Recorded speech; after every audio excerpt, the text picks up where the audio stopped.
Guys, gagawa tayo ng chicken macaroni salad. So, andyan na ang mayonnaise. Ang ginamit kong mayonnaise ay choice. Ayan guys. Yan, ang gamitin yung mayonnaise. Mas masarap.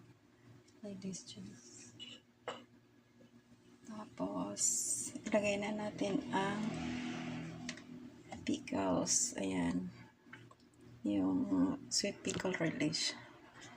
Yung kunin nyo yung tinagtad na.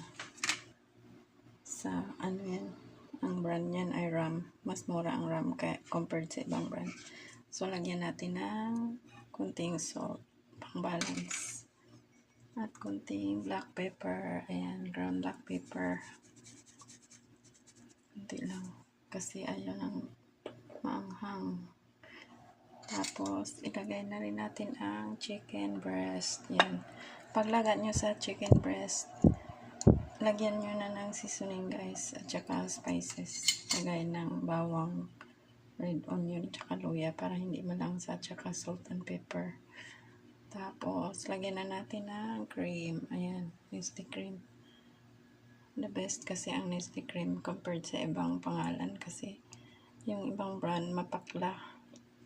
So, ito proven na natin ng ilang taon na. Yan, yun lang ang cream ko. Tapos, lagyan natin ng condensed milk. Pag walang condensed milk, sugar ang gamitin nyo. Pero mas masarap pag condensed milk. Ang ginamit ko dito ay Alaska condensada. Yan, para may vitamins naman. Kasi yung ibang condensed milk ay walang masyadong vitamins. Ito mas marami. Ang Alaska. Meron pang isa sila yung kulay yellow ang label, na puti ang balat. Yan, marami ding vitamins ang laman. Tapos lagyan pa natin ng pampasarap. Yan, pampabango yan. Onion. Tapos, may silirig pa guys para healthy ang ating kakainin. Yan, kontra gout. Yan, para ayaw nyo magka-gout, kumain ka ng hilaw na silirig. Tapos, para matagal ang buhay ng salad natin, lagyan natin ng lemon juice. Yan, konti lang. Kasi konti lang naman yung ating gagawing salad. So, ito lang guys ang ingredients ko. Let's mix lang yan. Yan. By the way guys, meron pa ako palang idagdag itong pineapple tidbits na may cream cheese. Yan. Del Monte pineapple tidbits yan guys. Tapos yung cream cheese ko ay Philadelphia. Mas malinamnam. Yan. Yan. Wala akong bayad sa pag-promote ng mga product niya. Pero mayroon in the future. Charot. Hindi. Mas masarap kasi yan. Mga brand na yan. Kasi proven na natin ng ilang years na. Dekada na yung iba. So, halo-halo lang.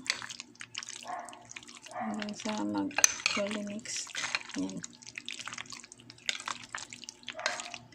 May kulang pa pala ako dito guys. Yung cube na cheese. Mamaya ako na idagdag.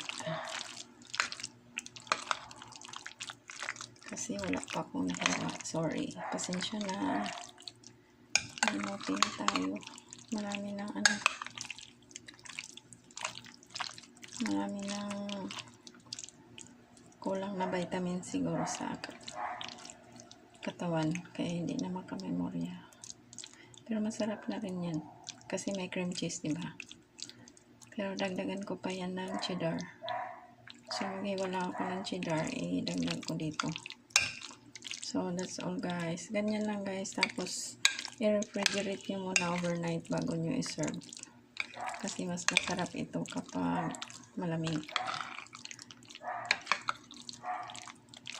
Pwede naman sa pag madalian, lagyan nyo sa freezer 1 hour or 30 minutes kung mabilisan na, kailangan na talaga. So that's it guys. Thank you so much for watching.